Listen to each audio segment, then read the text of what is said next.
on to the next part of the day, which is actually a Teach Meet, which is a very exciting initiative to have as part of our STEM conference. So I'm sure you're all familiar with the idea of a Teach Meet, which is where we have a panel of educators who have brought a presentation each about their practice, some of the projects that they're working on and have been working on. And so I will ask each of the presenters to present their project to you for about 10 minutes each, and then we'll actually have a panel discussion, so you'll have the opportunity to ask questions and hopefully receive some very substantive answers to those questions. So I'll start by introducing the first person on our panel is Amy Ayres. Many of you may know Amy. So Amy is a passionate science teacher with 20 years of experience across sectors, states and countries. For the past 6 years, she's been the head of science at Northern Beaches Christian School and more recently, concurrently director of academic projects. Amy serves as a counsellor on the boards of the Science Teachers Association of New South Wales and also the Teachers Guild of New South Wales. She works to improve the teaching and learning opportunities for teachers from all sectors and their students. Amy also acts as an educational consultant for a range of institutions, including UNSW and the Cancer Institute New South Wales, where she prepared programs and resources to support the New South Wales science curriculum. I'll just read the other introductions too, I think, so that you know who's going to be presenting to you today. Dr. Simon Crook is Director of Crook Science, an award-winning STEM education consultancy and Honorary Associate at the School of Physics, the University of Sydney. Simon works with primary and high school students and students around many aspects of science and STEM education, including running accredited professional learning for teachers working with gifted STEM students, making science more hands-on and engaging, and delivering online workshops for HSC science students. He also assists the Science University Physics Education Research Group, liaising with NESA regarding the science syllabuses. Simon is a regular commentator on education in New South Wales, having written several journal articles, and is a reviewer for 4 international STEM education academic journals. Previously, Simon was a technology education advisor for 7 years to a large system of schools K-12 and a high school physics teacher for 15 years. So I might ask the first 2 presenters to come up and then I'll introduce the second 2. So Amy, over to you. Hi everybody, thanks for having me. I know I've only got a short period of time. Teachers are used to teach meets where we throw things at you in a really short period and then run away quickly. So the question part will be fun today. So I thought I'd come and present to you a little bit about what happens in the actual classroom. I feel like the canary in the cave today. We're at the coalface and we are really what happens after policies have landed, decisions have been made, we're given the curriculum, we realise there's this huge need for growth in a particular area and we try and make the best of it. So, a little story from classroom. This was a picture at the Guild Awards. I was introduced to the Guild a few years ago by one of my friends. And I started having conversations about teachers and need in education, and it spurred me on to become part of the Guild and to serve because we realise there's a huge need for teachers in Australia and in New South Wales particularly for professional learning. And so my background comes from all over the place. I grew up in a tiny place called Narrandera, way out west. I went to school in a local school. I loved learning and I also loved travelling, turns out. And so I ended up teaching in a range of different places, the big ones, you know, Canberra, London, Sydney, now here, and with a passion for helping or supporting teachers in a range of situations and needs. So big background in PBL, PRBL, the fun stuff, hands-on stuff, skills for kids, and how we help other teachers do that in the classroom as well. So one of the big questions, we really want to do science well, STEM well in the classroom, but one of the biggest challenges for a teacher who is in the classroom with a teaching load is when When are we going to do it? When we have curriculum to teach. Where are we going to do it? Because we have classrooms that are purpose-built. And how is it going to look for us in the everyday classroom? So I am a teacher of science. My specialty is, I did biochem, but my specialty is biology and chemistry. But I know that I have to use or work on a range of skills for my kids in the classroom, and I have a particular amount of time to do that. I don't have a lot of leave or loading for preparation because teachers are short in supply, and so it really is up to me in the time that I am able to do that. And so we really need to start looking out or outward from the classroom. So how we build capacity in our teachers in the classroom relies on a couple of things. One of that is passionate teachers. At the moment, we're seeing a lot of teachers come into the classroom out of area. So sometimes we'll have PE teachers come into the science lab and teach chemistry, which is really fun, but it requires another specialist teacher to come alongside them and to teach them so they can then teach as well. So there's a little bit of time constraint occurring in these sort of things. So we really need to build fun capacity in our teachers, stimulation, and networking is really important. So organisations like the Guild, where we can meet specialists in area to feed that into our teachers in the classroom, that's really important. We need to provide hands-on experience so we can work on the skills in the classroom. It also means hands-on experience for teachers. But once again, we only have our teaching load and time is constrained, and so doing that concurrently is really, really tricky. So we need to make time in our teaching time frame, we need to make time in our curriculum. It's complex. But there are particular experiences that we can lean on, and I just wanted to show you a little bit about the one that we do at school at the moment, which I really, really love. This one's not widely known, and there's a reason for that. It's because resourcing is not en masse. It is run out of UCID. Eugenia O'Brien runs it. It is sponsored by Amgen, and it's a biotechnology hands-on experience.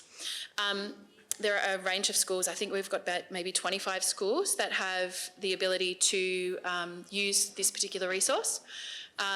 We have just, or Amgen have just pushed out to a rural hub in Dubbo, so they all travel out to Dubbo with this kit of equipment, and there are a couple of reasons it works. One of the reasons it works is because the training for the teachers, it's a 2-day course on biotechnology, so it's a little bit of a rehash on stuff that we learned at uni, tertiary level stuff. It fits directly in with our curriculum in biology and some chemistry, and so that curriculum fit means that we can build it into our coursework, so it's in the classroom.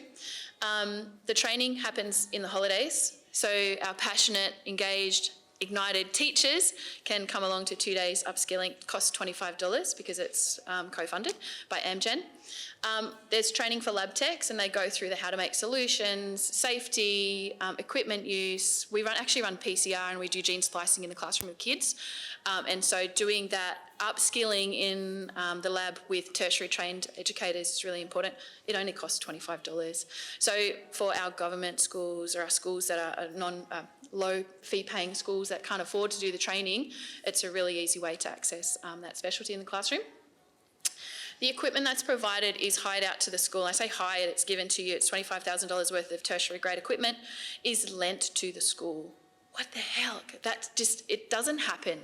So for our students in year 11 and year 12, they're actually using data loggers, pipettes that cost a fortune that school would not be able to afford themselves, nor train their staff in. So the access to that type of equipment that they'll be using at the tertiary level next year when they go to school or go to university, they actually get hands-on training and work with the teachers. There's a student guidebook and a teacher guidebook. There's an online little platform where teachers can go in and upskill with their information. And they've just gone through an iterative process. So when it launched, we did the course with university, and then we did it at Coalface as well, so we did it at school. And then we had a feedback process where this incredible tome of information on biotechnology, how to gene splice, or a plasmid, or all of the different facets of the process. We just said to them, we can't get through that. We don't have time. We need to minimise it. So we've just rolled out the second phase of that into the classroom, and it's just been really, really powerful. The lab tech guidebook, so your solutions or your methods or your recipes, we call them in science, so your recipes, which are worth gold and usually written on a piece of paper and put into a file of facts. There's now a process for that with the science, with the lab techs as well. So all of these resources, the reason it works is because it's affordable, it's timely, and we can actually embed it into our curriculum. This is what it looks like in our school lab. So this is our school lab. We have a double class happening here. We had our 2 teachers who are assigned to the classes, so there was no extra resourcing required in the classroom. We didn't need another teacher. Our lab tech was in with us, working alongside us, and Eugenia actually came out from UCID to work with us. She also brought a professor who was doing some outreach at the time, and so she came out to help us teach in the classroom. So the process is, how much longer have I got? I got a little bit of time. So the process is we teach the kids about plasmids and how we gene splice in, so how we take a gene from something else and put it into a plasmid, which is a circular piece of DNA that you find in bacteria. So we need to take that plasmid out of the bacteria first, and then we need to splice in a gene code or a job that we want this bacteria to do in the future. So it's actually quite a complex process, and thinking about DNA at that scale for students in year 11 and 12 was really, really helpful. It is part of the curriculum, so they do need to know a bit about plasmids. But for them to walk away having run PCR, which we hear about now because of COVID, it is actually quite a technical procedure or process that is run at tertiary level. For our students, 17-year-olds, they were able to do that in the school lab with specialist support around them, which is just incredible. Looking back now, we've run the program for, I think it's about 4 years. We're on our 4th roll through. Most of the students, so in terms of success rate, most of our students have gone to university tertiary level to study biochemistry, which I think is fascinating, and it comes back to the part about you can't be what you can't see. And so having that specialty opportunity in the classroom that is linked to the syllabus, so the question about would you have done it had you not had to, is really pertinent. So making sure that the project or whatever it is that you're doing fits in with the curriculum really well. It's not extensively, it's not a cost on time or resources for the school because equity is an issue. And then really thinking about is it successful? Are we seeing students go into the arena afterwards? And for us, it has just been exceptional. So that's my presentation today. Okay, morning everyone. So in putting my hand up to do a Teach Meet today, I was trying to think about, well, it's only 7 minutes, so what can we talk about? So I was trying to think of a good news story, and I'm very lucky to work at lots of different schools, and fortunately there's a lot of good news stories happening. But this one's happened this year, and I've been involved in systems that have had projects called authentic learning, and you know, that can look good and it can sound good, but this story that I want to tell you about is the most authentic learning thing I've ever been involved with, certainly in recent years and possibly ever. So here's the context. I work with primary schools and high schools in a manner of different ways. There are 2 one-stream tiny little primary schools not far from Sydney Airport who are merging. So we've got OLA in Pagewood, we've got St Agnes in Matraville, and they are joining to form Sacred Heart Primary, which will be on the Matraville site. And so I was asked to come in to help get both schools to get their science and technology curriculum aligned and to help develop, to make science alive with their students, and also to work with some of their gifted students. And so just in terms of the location, there we are, within parochial Sydney kind of mindset. The eastern suburbanites often don't think of this part of Sydney as the eastern suburbs, more the southeast suburbs, very industrial. There's some lovely little communities, but again, single stream schools not really perhaps viable, hence the merger. But that brings a lot of disruption to the community and just a lot of practical things to consider. And so I was working with the stage 3 teachers. Being so small, they actually teach combined stages at the moment. So 5 and 6 together. and we were looking at material world, and it was the second material world outcome, the kind of like the properties of materials outcome, which is sometimes seen as the not as fun outcome, because you get to mix things in the kind of like the more chemistry side of things in material world. And they do properties of materials in stage 1, 2, and 3, so there's a danger of repetition. So if we're going to bring this kind of alive, now it's suggested within the curriculum that students perhaps design a new playground or something based on the properties of the materials to make those choices, which is a great suggestion within the syllabus. But I was actually just in one of the 2 staff rooms, and it is a bit crazy jumping between 2 sites when there's a merger happening. And we're just planning away. I was thinking, look, what we need is an authentic context for this kind of we've got a building program, a massive building program going on here. Rather than just do something arbitrary, let's do something within this building program. And it just happened that the principal had just got off a Zoom chat with the architect, and she walked into the staff room. I said, look, is there something that we can get our teeth into here, like a genuine project? And she goes, well, yeah. She goes, I want a sensory garden. In her previous school, they had made a sensory garden for the students. So something that's very tactile, something to bring all the senses together. Okay, great. Okay, that's what we're going to focus stage 3 for this term for the material world on doing. And so we got the kids together from 2 schools with the architects via Zoom, as you can see in that photo there. So the architects were able to talk about just some of the realities. I mean, we had kids wanting to put in swimming pools and things, and not thinking about any kind of like health and safety and all the rest of it. So a bit of reality check from, and maybe some parameters put into place by the architects. And then the students able to ask questions, maybe post some ideas, but more about asking of the architects. So the architects were able to set up the students with a kind of like a realistic kind of mindset and I guess scope for their work.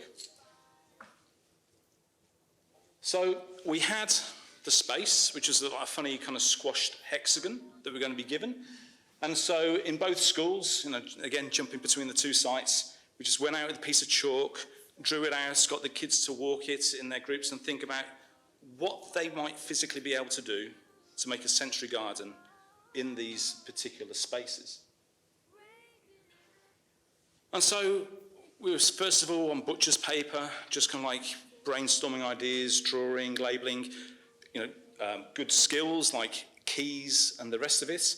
But then introducing things like, say, just Google Drawing, just to get the students to actually develop their kind of like their plans virtually.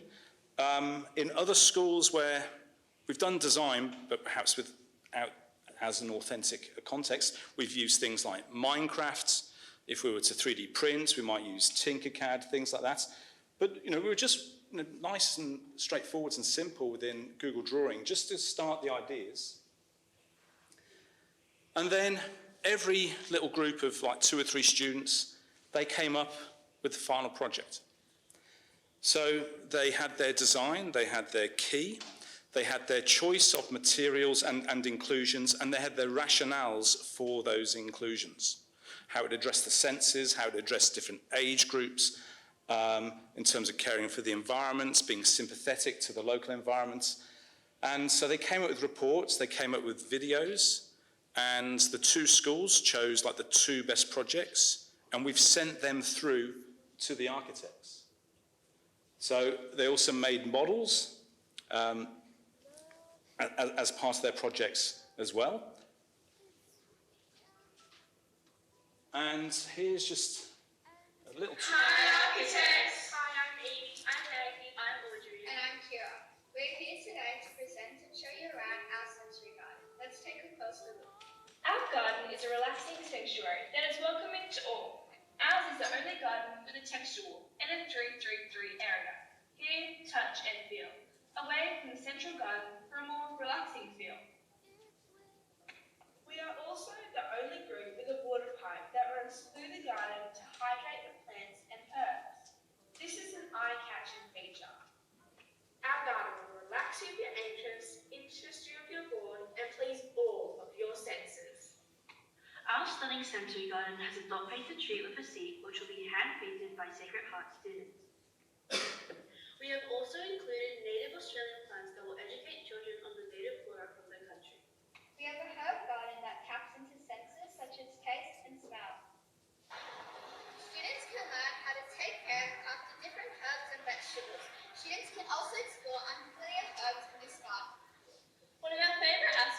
sensory garden is the 333 area.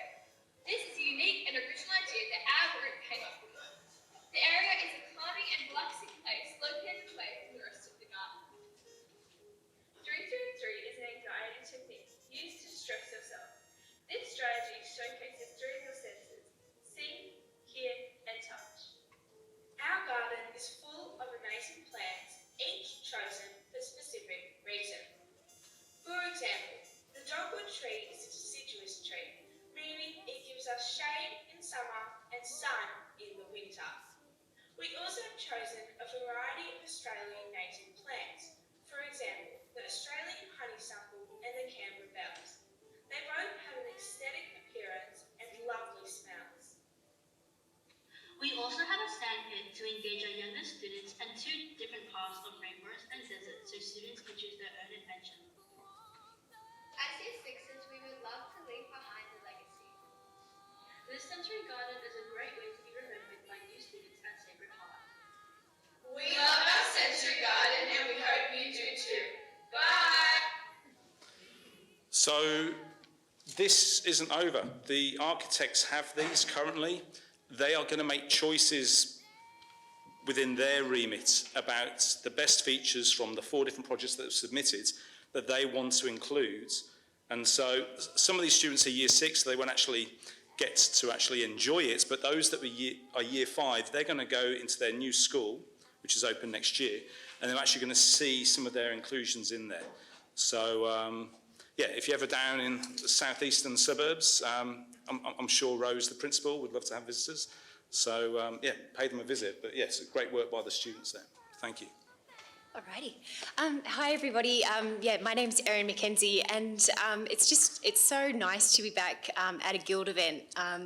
I started my career as a secondary science teacher in an independent girls' school, and I actually presented, I guess what I'd call now my baby research, back when I was teaching and studying part-time at the Guild Research Awards back in 2010, I think, might be 2011, I'm not sure at this point. And, you know, really my connection with the Guild and the support that I received then, you know, really helped me to, you know, I guess be where I am today. So, yeah, it's just so nice to be back at a Guild event after all these years. So what I'm going to be talking about today is a body of work that is certainly not just mine. So I work with 3 wonderful colleagues at Western Sydney University.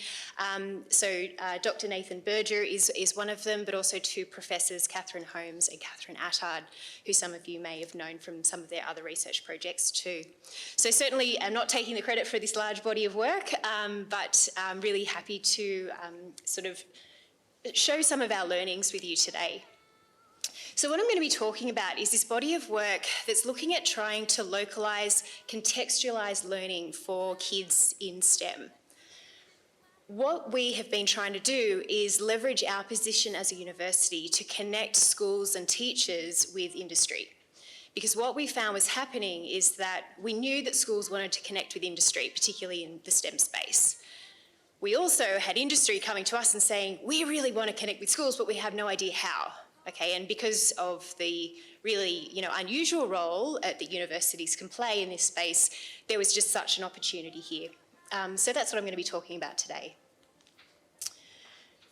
Because we're academics and we like to overthink things and overcook things, we first had to do a systematic literature review to work out what was going on, because that's just how we roll.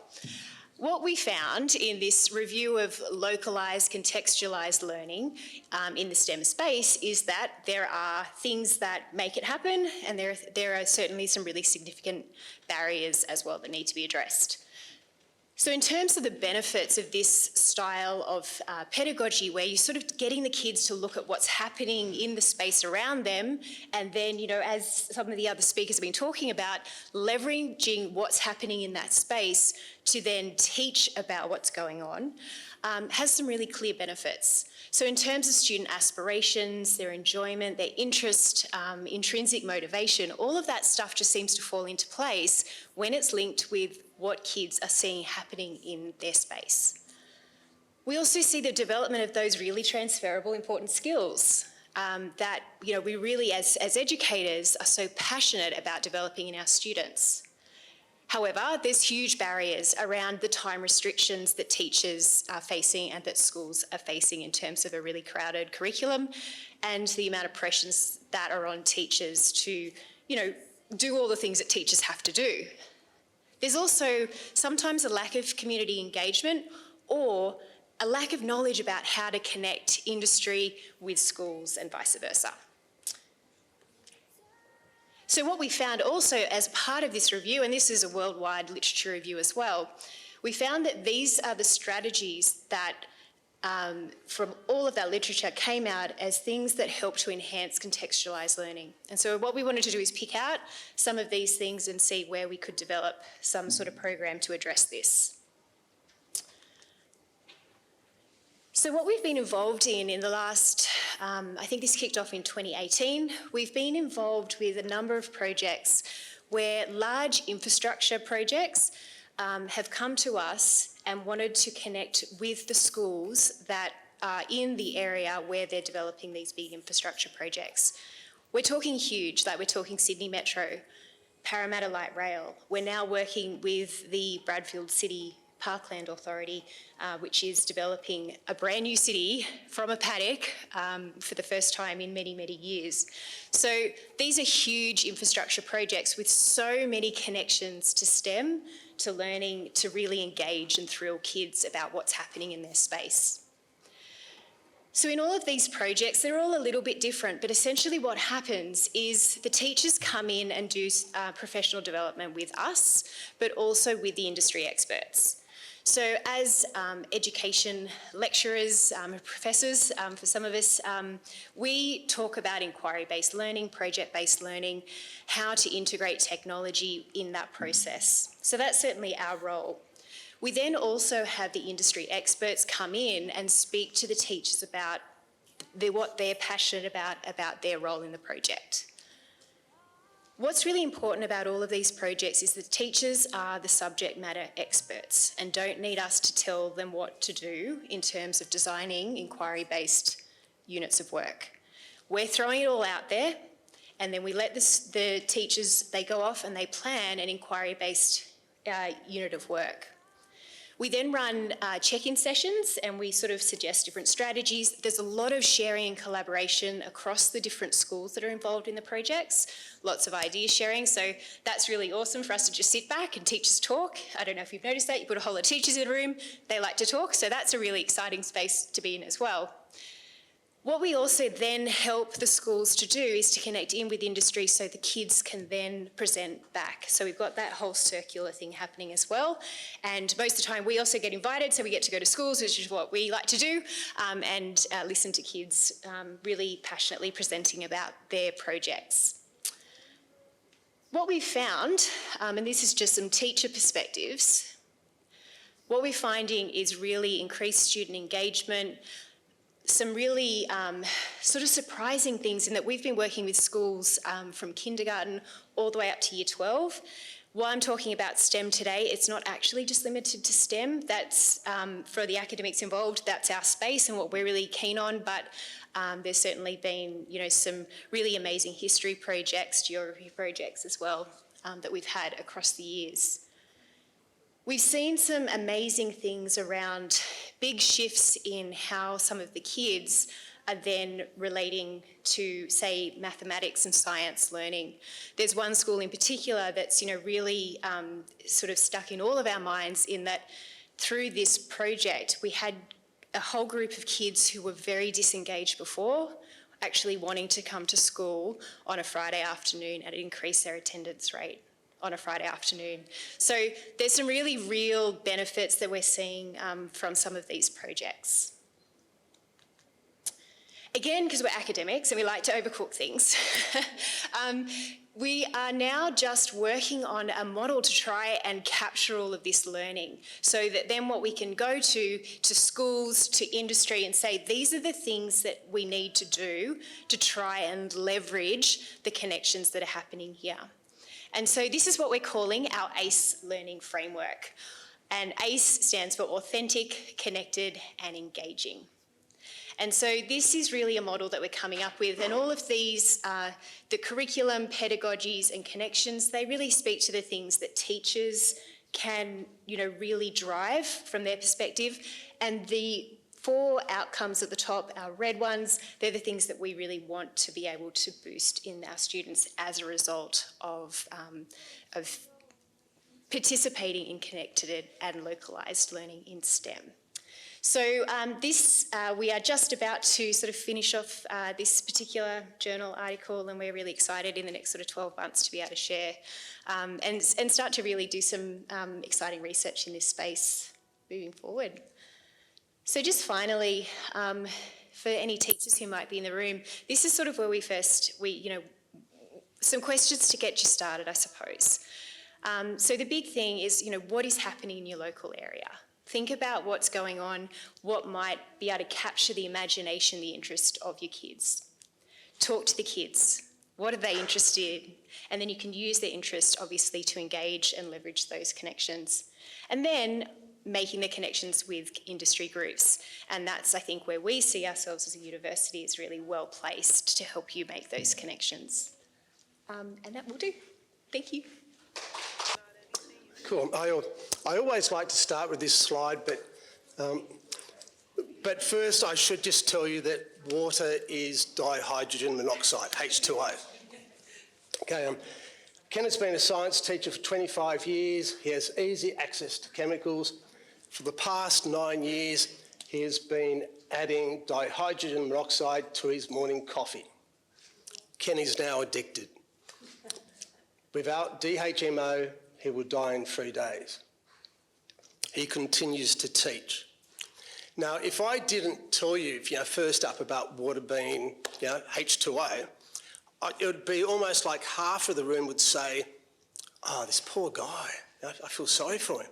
And the other half would be saying, why is he in the classroom?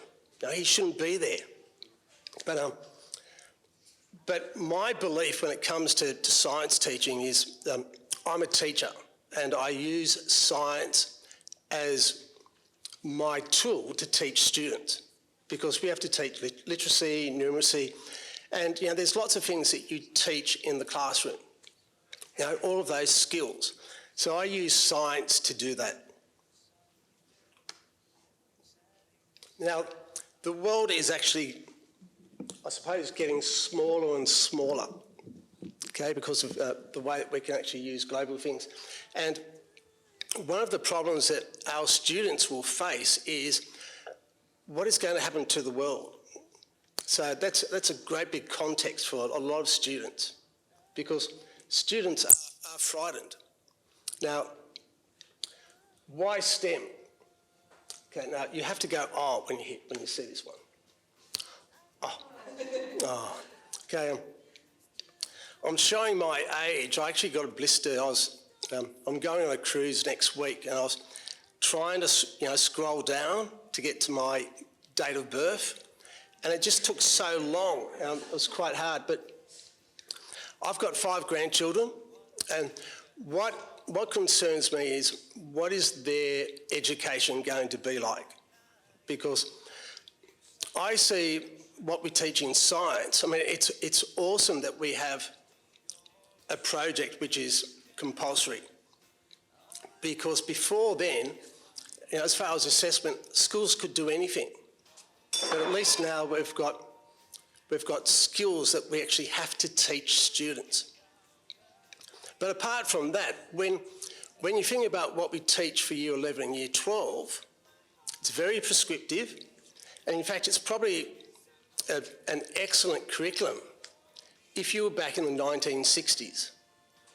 And I think one of the things we should be looking at is not to teach physics in one box or chemistry in a box. We should be teaching science to Year 11 and Year 12. Now, why do we want STEM? Is because we need heroes.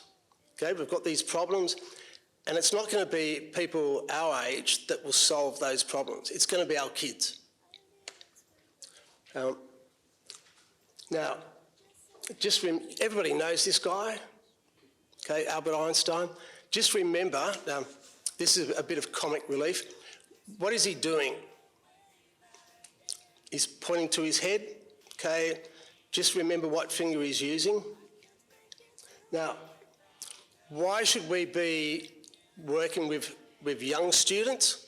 Okay, this guy, you probably recognise him because of the previous slide, okay? But people forget that Albert Einstein was at one stage in Year 8, okay? He actually went to primary school. So I would hope that in our schools that we've got students that are just like Albert Einstein. We just have to find out who it is. And look, the bit of comic relief there, and this is why you should always make sure when you take a photo for a selfie that you check what's behind you, right? Because it could be someone that's running around. But my Year 9 students, when they saw this was in the Telegraph, but because of the pixelation, my students pointed out it wasn't that finger. And so you should always check. Okay, why should we focus on girls doing science? Now, you might think that, well, actually my grandchildren, I've got 5 boys, okay, no granddaughters. But if you think about science, we can be really, really nice and we can say that, oh look, you know, if girls don't get to do STEM at high school, then they're going to lose out in future income. But if you look at this, how many females are there? Just the one. Now, this was an amazing photo because in there you've got Marie Curie, who was a female, and she actually had 2 Nobel Prizes. Now, out of that, there was about, I think, 17 of these people went on to win Nobel Prizes. My question is, if there were 16 men, why wasn't there 16 females?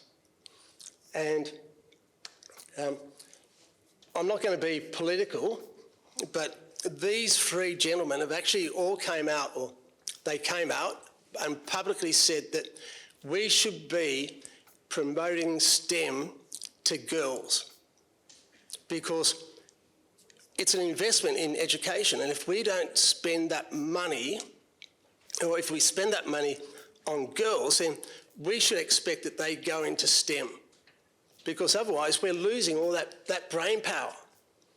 So my belief is we need to have girls doing STEM, because if we don't, all those problems that we have to solve, we just won't do it.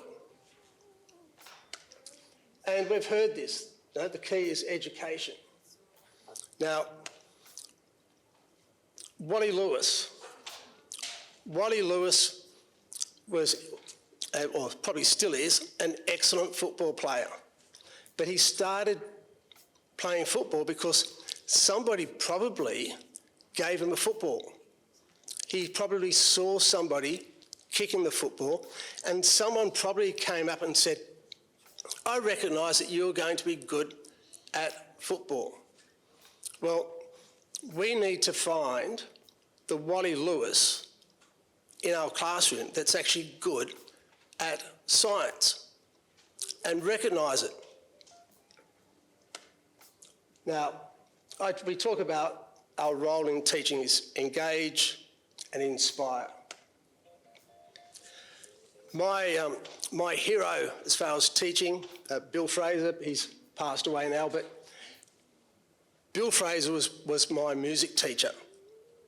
Now, I didn't go into music, but I know a lot of students that did, because they were inspired because he was good at music. What we need is teachers that are good for science. And unfortunately, we've got a massive shortage of science teachers. And in fact, we were talking last week and we were saying if you wanted to teach science, the easy way is to go to Wollongong Uni and do PE. Because if you train to be a PE teacher down at Wollongong Uni, I should give a big promotion for you here, they are good at working with groups of students. And because there's a shortage of science teachers and maths, they can walk straight out of the uni into a job, not teaching PE, but teaching maths or teaching science. But still, are they going to be inspiring? That's what we need to have. Okay, science by doing. I'm showing my age, but if I talk about the Commodore 64, do you know what I'm talking about? Okay, my students would probably say it's a car, but 64K of memory. Now, if you're even older, you might even remember back to these. Okay, the data cards. And you could cry if you're at university, if you dropped your cards, even if you're big, burly, played rugby union, if you dropped them, you could cry. Now, that technology has just increased so fast. And this is what our students have got. Yet, sometimes we actually get them to work back as if they're using a Commodore 64. So, things have to change. Now, we were talking about, I was introduced about the iSTEM program. Now, going back to 2010, some teachers, myself, with Lancaster, we got together and we decided it would be a good idea to take students to the Space Academy program over in Huntsville. So we advertised it. We had 270 students that placed in expressions of interest, and back then it was by fax. And these were the students that went. And because they were from different schools, we thought, let's do some engagement activities so they can be like teamwork things. And for that, we thought, hold on, we're doing all this work for 40 students. We've got 270 that want to go. Why not open it up to every student to do those teamwork activities? So we came up with iSTEM. STEM, well, we know why that's about, but the I was because anything that's important for a student has to start with the letter I.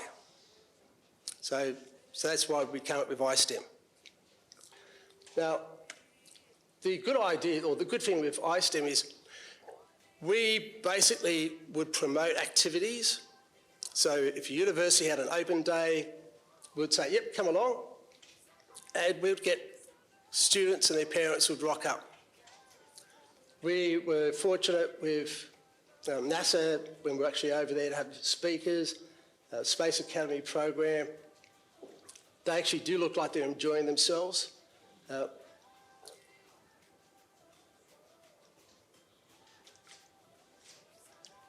And then what was a program which was going to go for 7 days, we actually boosted up to 2 weeks and ended up going to Korea, doing some work there. And then we started getting all these offers from different places to say, look, do you want to bring your kids here? So City Observatory, Western City Uni, the ABC,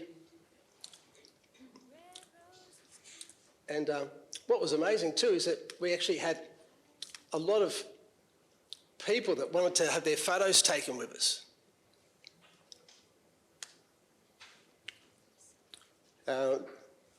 Whoops, sorry, go back. One of the things we did was air rockets with 700 Girl Guides. So we had all of these activities going on. Now, the good thing is that with science teaching, or like with the State of Origin, and I mean, this weekend we've got the grand final, there will be a lot of kids on Monday after the grand final that will come and they'll start talking about the grand final. Or even, throughout the year, they'll talk about football. But there's not enough kids at school that want to talk about high-end science. And we found the best thing about the iSTEM program was that we had kids from different schools that would turn up and they would talk about science because they had someone to talk about. A project which we did start, and in about 4 weeks it's actually going to go international, and through the Chinese Belt and Road program, is a sundial, but it's going to be a human sundial. And it's amazing, if you try and make it, we've got a program which will actually map it out, but in different parts of the world, your sundial looks different. So that's one thing we're going to work on. I am going to leave and leave you with my last comment, just in case of about DHMO, and I will take questions. I'll take questions later. Okay, thank you.